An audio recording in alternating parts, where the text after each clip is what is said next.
So we're going to take you through some of the Sunday papers now. Here to review them with me are Sharon Dhaliwal and Thomas Copeland. So welcome back to both of you. Nice to see you back. So we had a look at some of the front pages last hour, didn't we?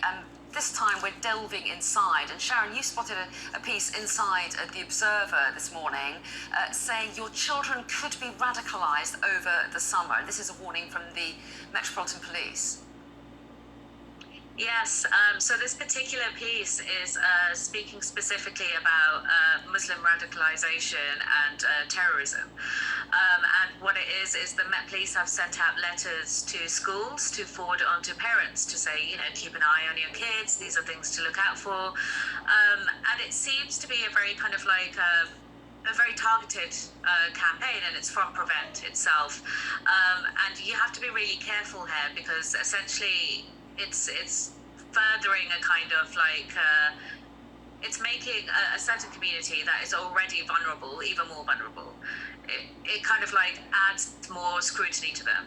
They're being watched more, and it's this kind of like idea that Muslim families aren't watching their children and these children are becoming radicalized instead of the fact that this is a very rare occurrence that happens within Muslim and outside of Muslim communities. And so articles like this that then come out, and this, the Prevent organization, that idea that Muslim people need to be watched, it adds to this panic. It adds to this panic in the public about Muslims. And when we do have something that happens, what then happens to the Muslim community is they become scrutinized and possibly face attacks as well.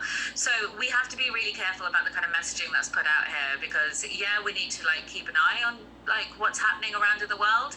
But when we say a particular targeted group of people who are already vulnerable are most likely to be harmful, we're just adding to more pain and more discomfort within that community. Okay, very, very quick thoughts on this before you introduce the story that you'd picked, Thomas. Well, listen, I can't speak to why Prevent decided to send out letters to just specific communities. I imagine they do it on the basis of some sort of analysis that reveals a cost-benefit ratio for doing so, or radicalisation in different areas. What I would say more generally is that I think parents need to be really aware of what all children are watching online.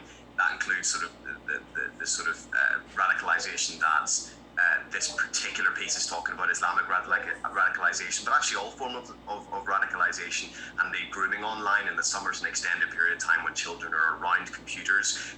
Actually outside of the summer as well, children spending far more hours on the computer, and their lives are dedicated to the internet in a way that they never have been in the past. So properly educating about parents about how to protect their children online is something that's really important, and more time and attention be given to educating parents as to how to make sure they keep their children safe online. Really hard, isn't it, for parents to know what's going on online.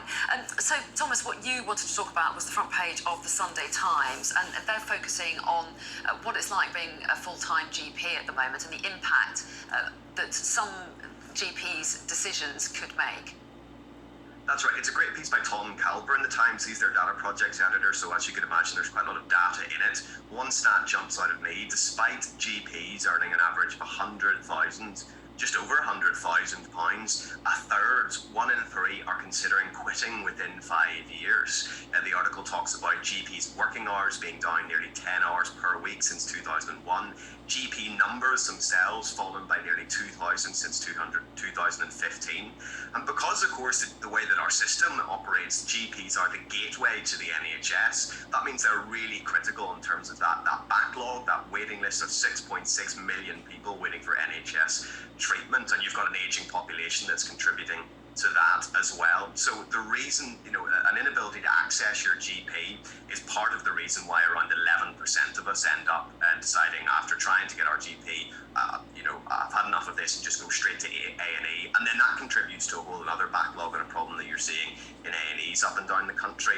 The reason really is just that the working conditions, and this is what this article spells out, the working conditions are just getting worse and worse. 20% of your time is spent doing paperwork. There's experts experts from the Royal College of General Practitioners, I think, quoted in this article talking about how that could maybe be halved, maybe half of that is necessary.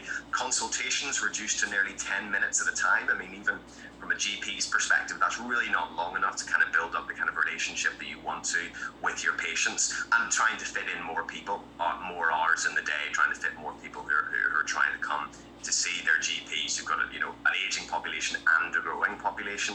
I mean, just anecdotally talking to some sort of friends entering the profession relatively recently, already talking about how they want to at least spend some time in other countries around the world, Australia and New Zealand.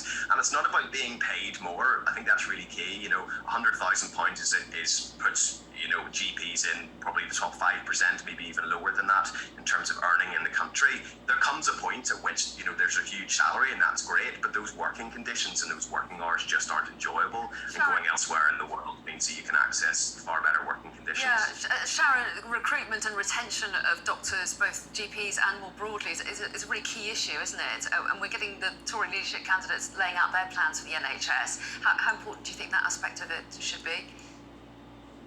Well, incredibly important. I mean, we've seen throughout the whole pandemic that, we are short-staffed. We have issues with our NHS. We've been worried about our NHS for a while now with privatisation. And so one of the most important things at the moment is to keep them, happy, keep them in a comfortable state, because they are saving us, they're saving our lives, they're making life easier for us. So any difficulty that's put on them comes back to us. Okay, and Sharon, you wanted to talk as well about a story that's inside the Sunday Telegraph. This is about Somerset House and pronouns.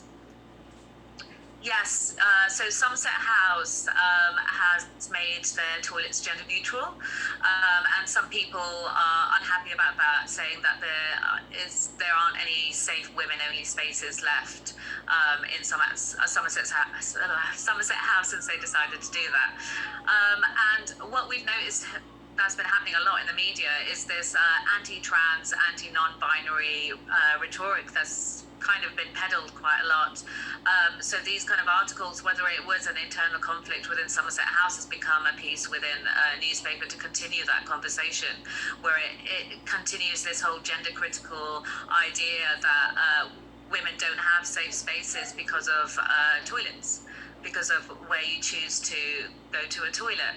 And it's an ongoing debate, and it's a very difficult issue to continue to discuss, because there are so many moments that are happening at the moment where trans and non-binary people I'm going to make it even more difficult to discuss it, only because we're out of time. I'm so sorry to cut you off, Sharon, but we do have to leave that. We will revisit this issue, and you're both back in the next hour.